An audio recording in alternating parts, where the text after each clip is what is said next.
So let's go. I don't remember exactly what I wrote on this article. I have the pleasure of reading an article of yours this time, and it's called Of Style and Patience. And do you want to put any music in the background while I start? Let's go. You prefer piano or cello? Well, we've done cello lately. Let's try piano today. Piano. So 3, 2, 1. So Justin Melan for Sartorial Talks. Yes.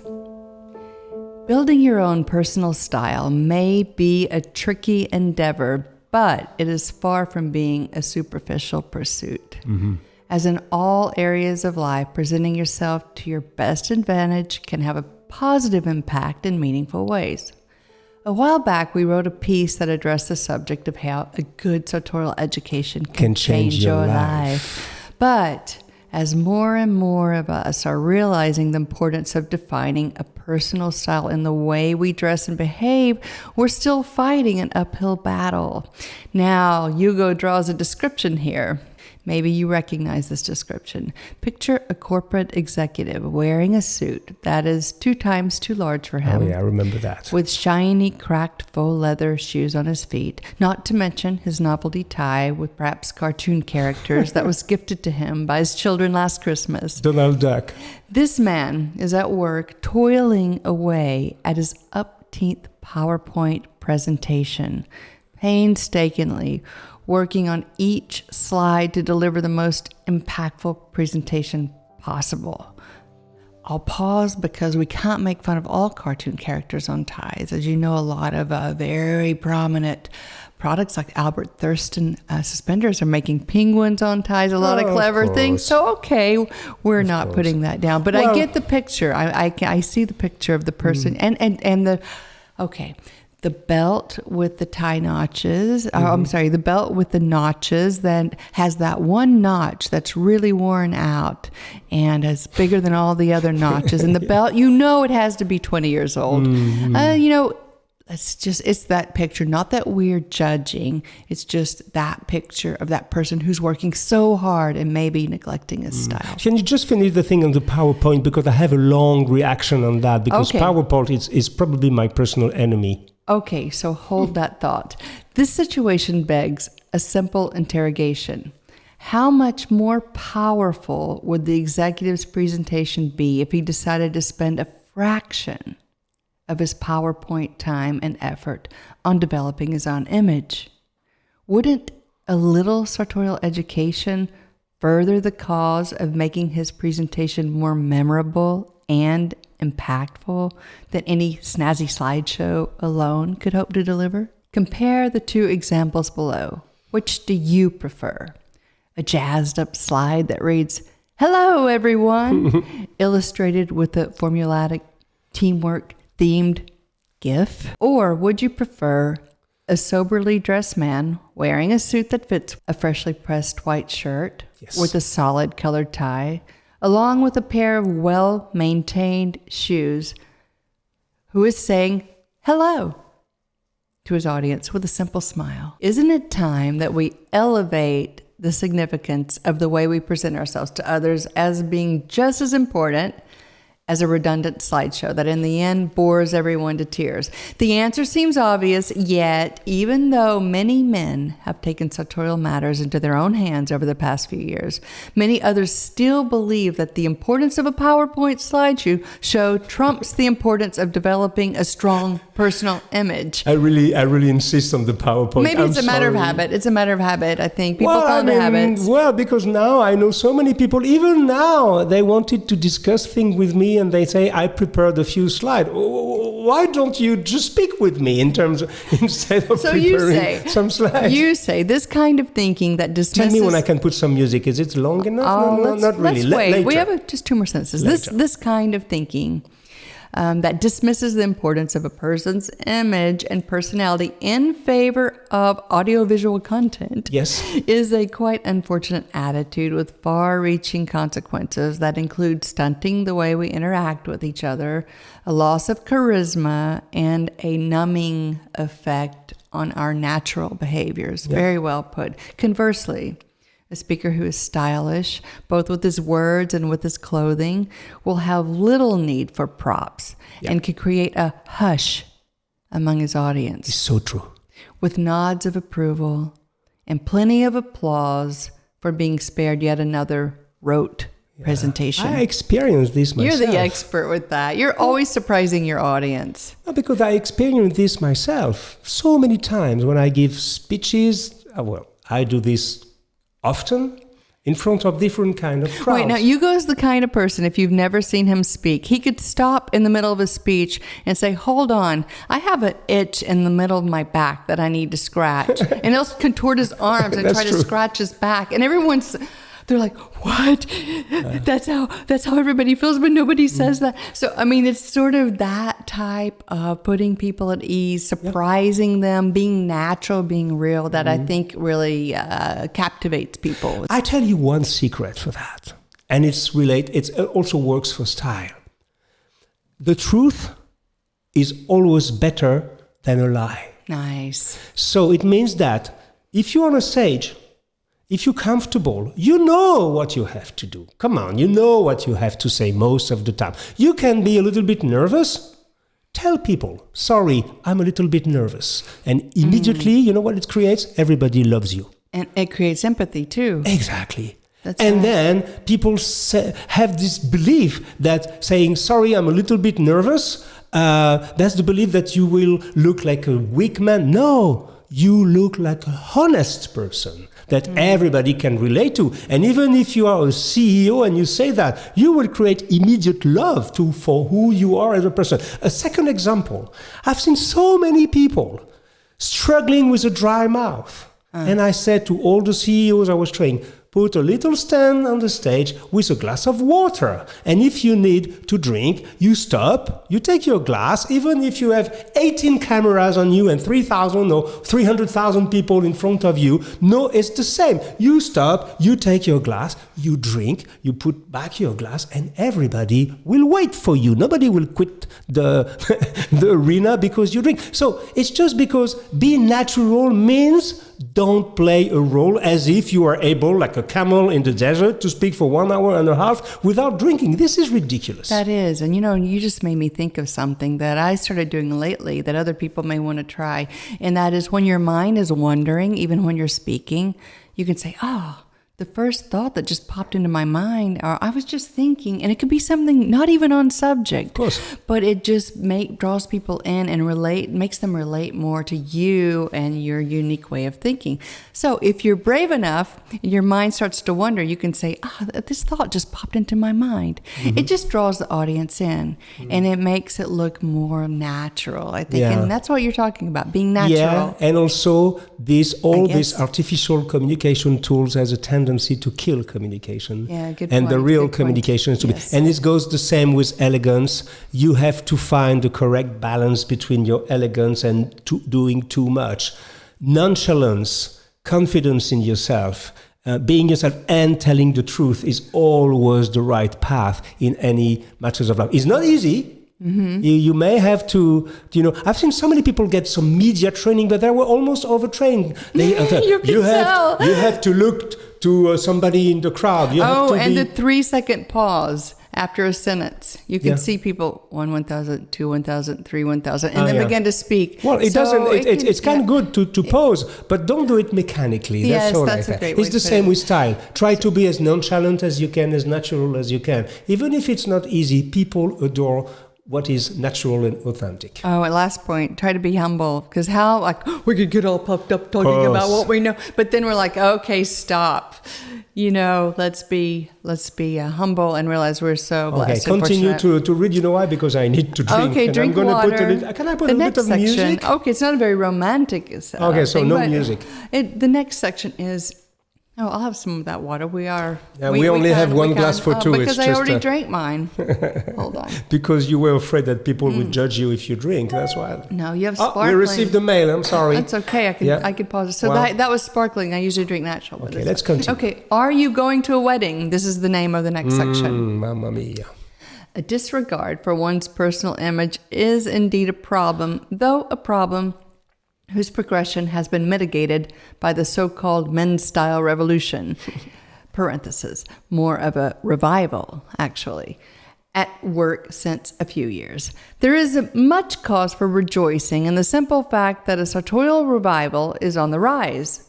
But we at Parisian Gentlemen, Sartorial Talks, also still receive a lot of email telling us that becoming sartorially aware, perhaps this is a corporate euphemism, is not an easy task, especially in a world where pocket squares, patinas, properly knotted ties, and the rest are all too often mocked by colleagues with the typical one-liners that you may know all too well, like, are you going to a wedding? Are you going to a job interview? Are you attending a funeral? Are you going to church? These kinds of unimaginative jabs are unfortunately a sad reality for many. Yet, as with almost everything in life, there exists a solution. Yeah. The Holy Trinity: patience, perseverance, and experience. Patience, perseverance. Did I write that? You wrote that. I was very wise in 2015. I thought it was more poetic than I imagined. Yeah. Well, I mean, what you just... I think many people can relate to that. Well, first of all, because most of people, they only dress when they go to a wedding or when they go to a job interview or when they go to a funeral. It's just the reality.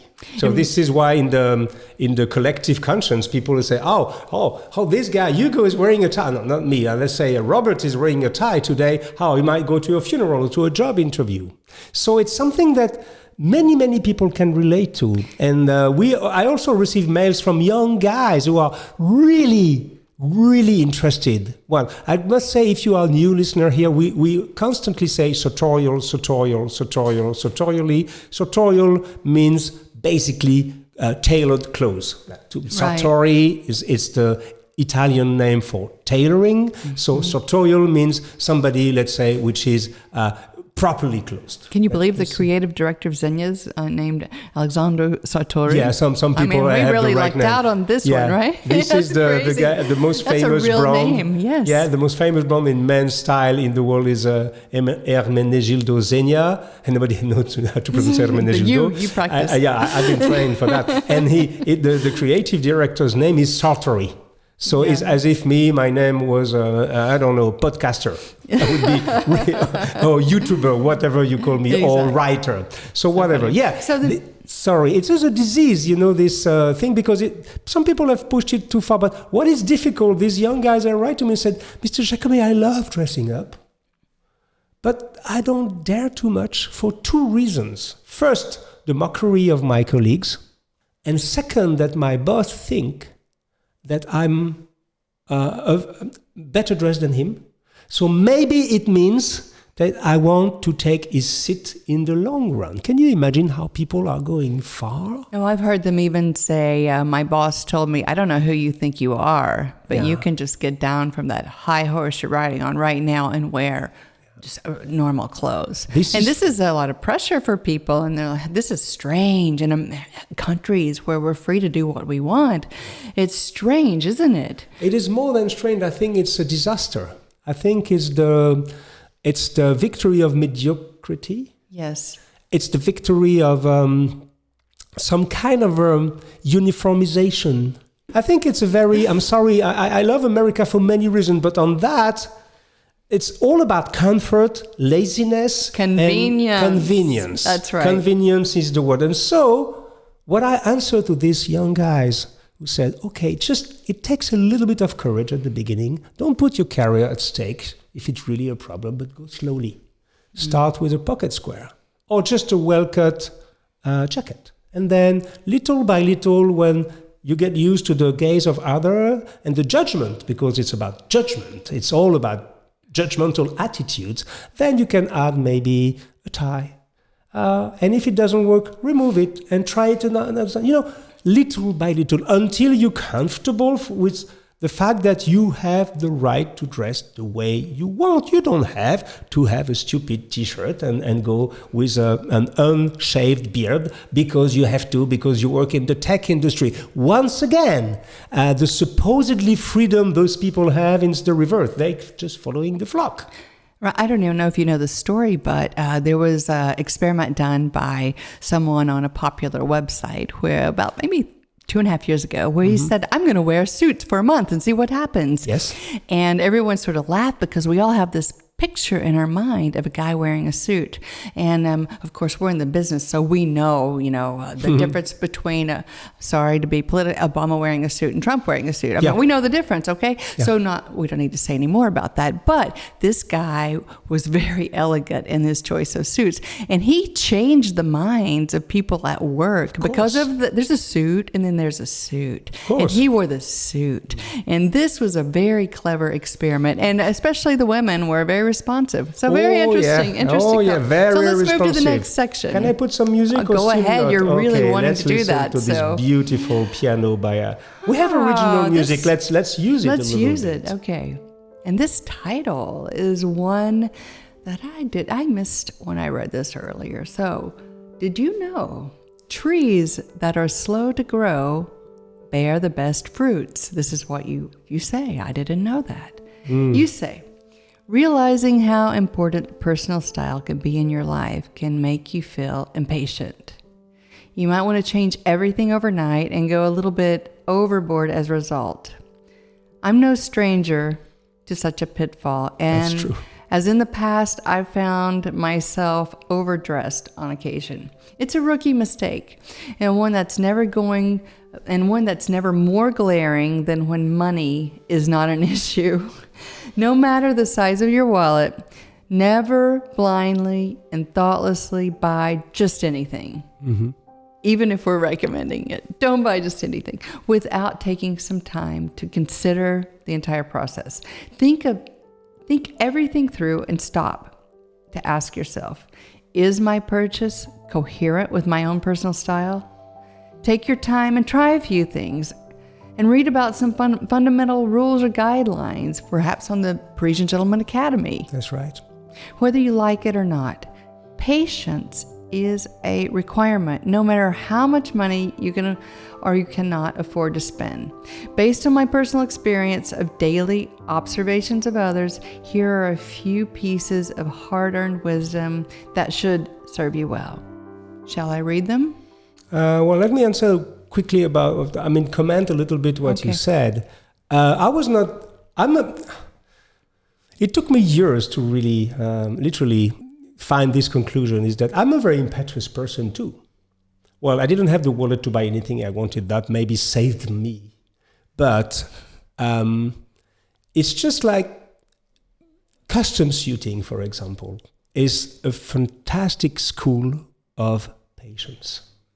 And of course, if you can go to the summit of the pyramid with real bespoke tailoring in England, in Italy, in some few places in America where people really do the suits, if you have the wallet for that, but also the patience. Yes. And what is very interesting is that this is probably one of the only sectors in life where money and time are not related. Because normally, people who have a lot of money, they don't want to wait. By definition, they can buy everything like that because they have the firepower to reduce the time and then reach their holy grail, which is convenience. I want this immediately. I want to buy this Porsche or this yacht, but I want it, normally it's 6 months. I want it in 2 hours. So are you saying having too much money could actually be to your disadvantage in finding your style because you don't research and consider items? Not exactly. This is not what I want to say. What I want to say is that there's a paradox in men's style of the highest level, is that the more you pay a high price for a bespoke suit, the more you have to wait. Okay. And then normally it's the reverse. You pay, people go fast. No, in bespoke suiting, when the artisan has to work 80 hours on your suit, you can't compress 80 hours. 80 hours is 80 hours and 3 or 4 fittings. And if you don't live exactly where this guy is, or if he's traveling to you twice, or he has to do 3 fittings, it will take time, no matter how much money you have. So the more money you have, the more money you spend, the longer you have to wait. That's very contradictory. Yes, it is a paradox, and this is something, but at the same time, when you deep dive a little bit in this way of thinking, and if on top of that, you try to understand what you buy, you try to comprehend, to say, okay, what am I buying? I'm buying a tradition, a gesture, a lot of sweat, a lot of, transmission from father to son. I'm buying this. Then all of a sudden you participate to something else. It's not only buying a suit. I'm sorry, I know I'm kind of be very lyrical about that because it's been my passion for decades and I try to transmit this. But in a nutshell, it's true. How do I say about the fruits and patience? Your title is Trees That Are Slow to Grow Bear the Best Fruits. Trees that are slow to grow bear the best fruit. This is so true in winemaking. It's the reality. You understand that now we live even in agriculture. Now, with this new process and artificial stuff, you can grow things. It's like buying strawberries in December. This is ridiculous. Okay, in France, we are very precise that if we want, buy seasonal fruits, for example, be patient a little bit. Sorry, I'm going a little bit far, but... No, it's funny because if, for example, you order something, I'm sorry to use the word Amazon because it's kind of overpowering everything right now, but if you order something and they go, do you want it faster? You can pay $15 more, euros more, get it faster. This is exactly the opposite. Well, and even we have to confess, we like it. We do, I know, but you, in fact, said at one time that you enjoy waiting for your suit, but don't tell your tailor that. And you know why?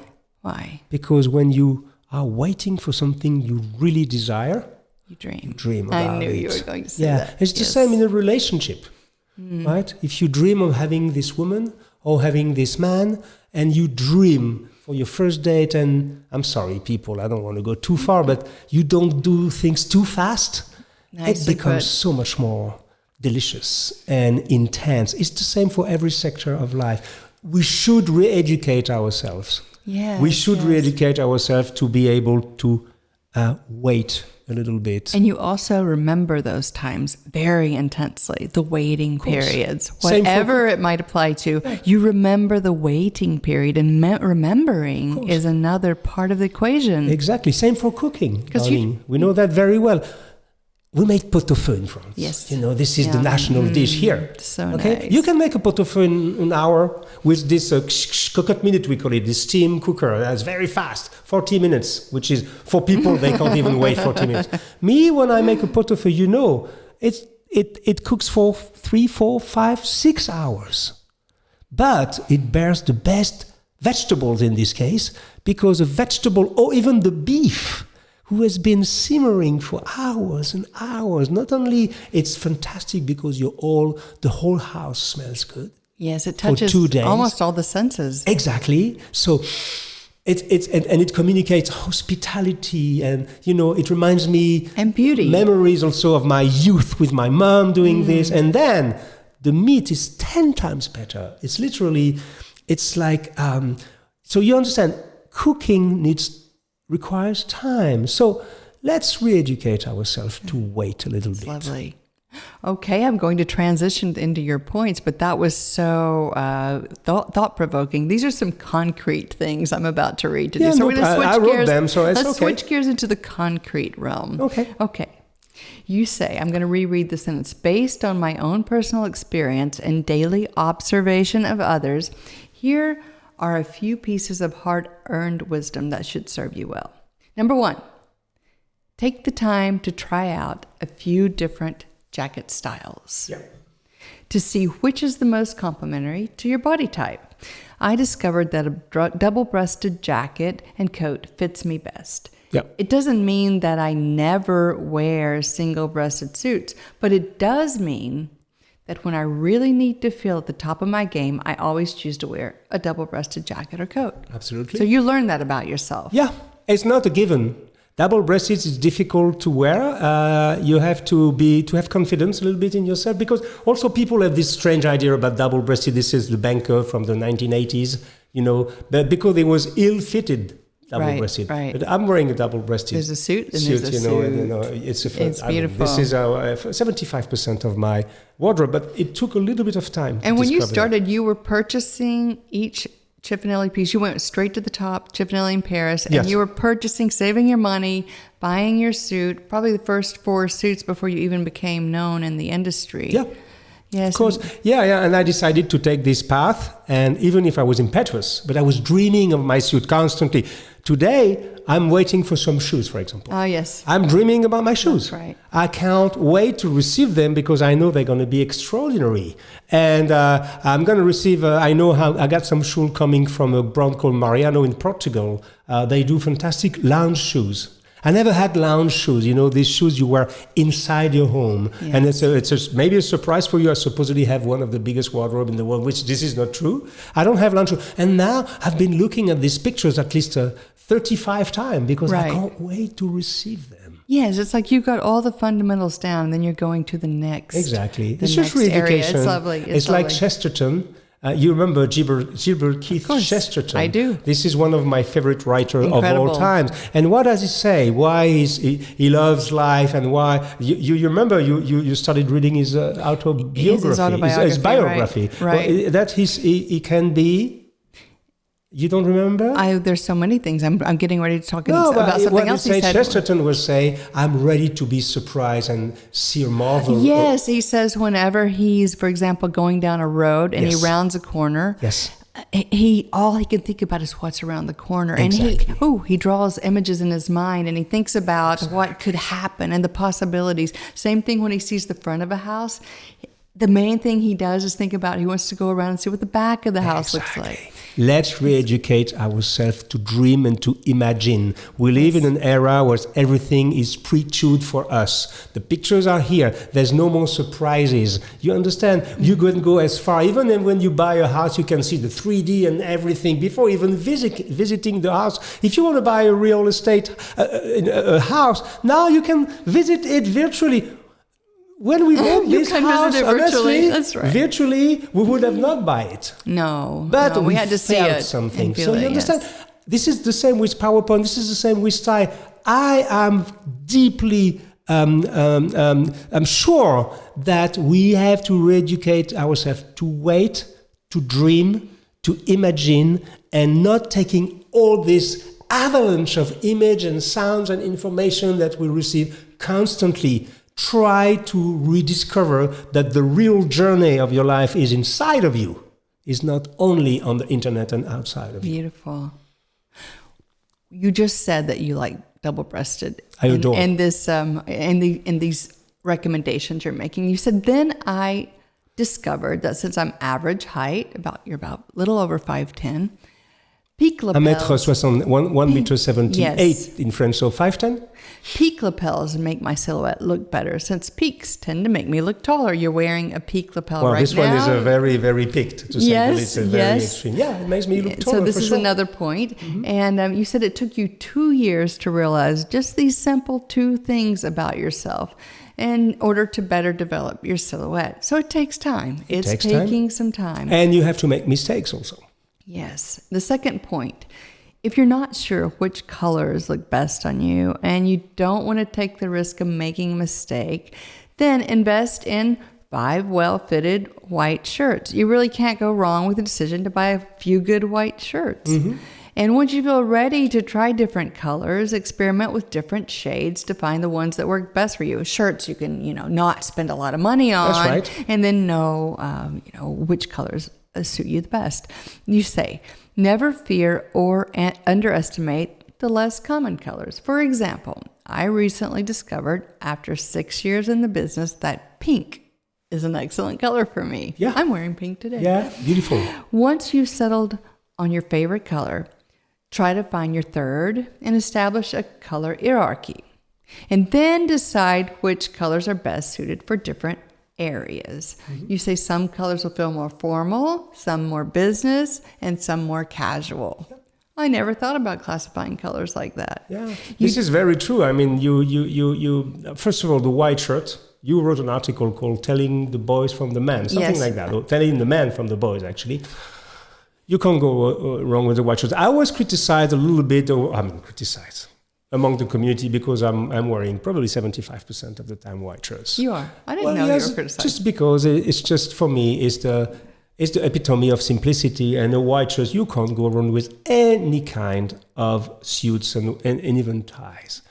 But then I progressed a little bit in patterns, in stripes. I'm not a big fan of checks or squares, well, maybe because I'm I'm kind of muscular, and I have, I'm not big at all, but I have some muscles. So squares are not really, checks is not very good for my morphology. But it took me also time to understand all that. You see, time is everything in this kind. You can refine, and for example, I really disliked loafers until recently, and it took me 11 years to find out that, okay, Belgian loafers, I can wear them. Yes, I do understand. Time is everything. Don't be too impatient. You were just speaking of patterns, and that's your third point. You said be careful with patterns. Try different patterns at first by using less expensive shirts and ties, just to experiment. If you're afraid of going overboard, start with muted patterns. Yes. And don't go straight for the bold stripes and the oversized motifs. Yeah. I get a little bit ease into the patterns, right? Yeah, this is very pattern. This is a paisley pattern. But, well, I can say I have a little bit of experience now. The outfit I'm wearing today is very simple. So it's a gray double-breasted with large lapels, and then and a white shirt. So I hesitated between being very monochromatic. Monochromatic, yes. Putting a gray Prince of Wales pattern tie, but I said, well, it's a little bit not enough. So I decided to go for a little bit bolder pattern of this tie, which is from the urban ties. The urban ties that are Dan in Romania. Dan Costache. Hello, Dan. Is from Romania. Yes. Romania is a very interesting country. That's a really nice one. Yeah, it's a good. So it is. You be careful. Go slowly with patterns, but just. Make tries. I'll give you a little secret. If you want to go crazy, like a crazy tie, make everything else as monochromatic and dull, and dull in a good sense as possible. And don't over coordinate. Right. I have a crazy checked suit, I know. And everything else is really low key. Yeah. And that way you don't look like just stepped out of the circus. And never forget that what should remain the center of the picture is never your suit or your jacket or your towel. It's yourself. This is very important. Fourth point. When you start, it's best to keep accessories to a minimum. Yes. As a rule of thumb, at the beginning of your sartorial journey, you should use only one accessory with your ensemble, whether it's handkerchief, a tie clip or pin, or a subtle lapel ornament. But try not to overdo it. You say that it took you 3 years to feel comfortable with wearing both a tie bar and a handkerchief, or you could say pocket square. And you're still very careful with jewelry and lapel ornaments. Yeah, but look today. I'm just wearing a pocket square, and that's it. Because I consider that my tie is bold. Yes. So it's so bold that I didn't add any kind of tie pin, tie bar, stuff like that. I would have been a little bit too much. But this is experiment. It doesn't mean... I'm not saying that you have to do like me. I'm not claiming to know the truth about all that. It's just my experience. And I think that, and on top of that, I have long white hair. Right. So I can really quickly look like I overdo things. So I have to make sure. You have to balance everything, right? Not overdo it. Right. Exactly. So here we go with the fifth point. And guess what? We've already covered it. It's try before you buy. Yeah, of course. And so it's self-explanatory. It is. And you referenced an article called 10 Commandments of the Pocket Square. Yeah, by generally is a guy who used to work for us. To contribute. Write. Yes. And he did a beautiful, the 10 Commandments of the Pocket Square. Basically, never buy a pocket square off the rack. Always try it. And then he gave us a few secrets that you can use. Yes. Well, it's a little bit difficult to say on the microphone. Well, I can say it because I'm me. But he talked about, hey, if you don't have a pocket square, try using maybe your girlfriend's silky underwear. Just put it in there. Nobody's going to know. Okay. So anyway, so this is probably going to get some hits. I never did this with my wife's underwear. No, we just kind of joked about it, but I don't think you ever. No, you didn't. Okay, so next, moving on. You say a pocket square that pops out of the display window quite nicely can end up looking really badly. Yes. So just reiterating, try before you buy. And reversely, a pocket square that looks like nothing can look extraordinary. Could come alive. Exactly. That's right. Who knew your rust pocket square would be such a phenomenon? Mm-hmm. For you say, from my experience, it took nearly 5 years to finally discover that a rust-colored pocket square suits me best. I'm clairvoyant. It might seem like a trivial discovery to you, but finding that one specific square that I preferred over all the others has served me so well during my sartorial journey, and I can testify that's the truth. Yeah, rust never sleeps, was saying Neil Young. Rust is a fantastic color. I got a rust pocket square again yes, today. you did get another one at least to mix it up a little. I have a few now because I've been wearing the same over and over again for almost 5 or 6 years. But rust never sleeps, Neil Young says, and that's true. Mm-hmm. Rust in pocket square and even in ties, it goes with everything. This is a small tip for you. Let's continue. We're 47 minutes already. It's in conclusion. In conclusion, you say that I could keep going with a variety of subjects and examples to illustrate the point that finding your personal style does take a lot of time and experience, but I think the point has been made. Sartorial education, as with any other endeavor that has an impact on your existence, is a path that takes a little attention and a lot of patience in order to bear beautiful fruit. Of course, if your bank account allows it, a trip to a bespoke salon in Paris, London, Milan, or Naples is the perfect school that will most definitely teach you the meaning of patience. Mm-hmm. In this case, there's no question that you will have to wait for your suit, even if it seems like an eternity, and even if you just pay thousands of dollars or euros for the bespoke experience. But if you cannot afford bespoke tailoring yet, then follow the advice above, and don't forget, as Molière once wrote in Le Malade Imaginaire. Le Malade Imaginaire, imaginary, the guy who thought he was sick. This is where you got the title. Yes. And it is, trees that are slow to grow bear the best fruits. Yeah, I can even, to conclude, there's an African proverb that I also like a lot. I will say it in French and try to translate it in English, and I put a little bit of the end music to tell you that we are about to end. It's that, it says in French, au bout de la patience, il y a le ciel. And we can translate this at the end of patience, there is the sky. And I love this idea that if you are patient, you're going to reach the sky. Beautiful. And this is an African. Thank you for this. I'm happy to have been revisiting with you this old article. Thank you for your patience, Sonya, with me today. Thank you, everybody, for listening and watching. Bye-bye, darling. Bye. See you next time. Everybody, cheers. Take care of your beloved one. Bye-bye. Bye.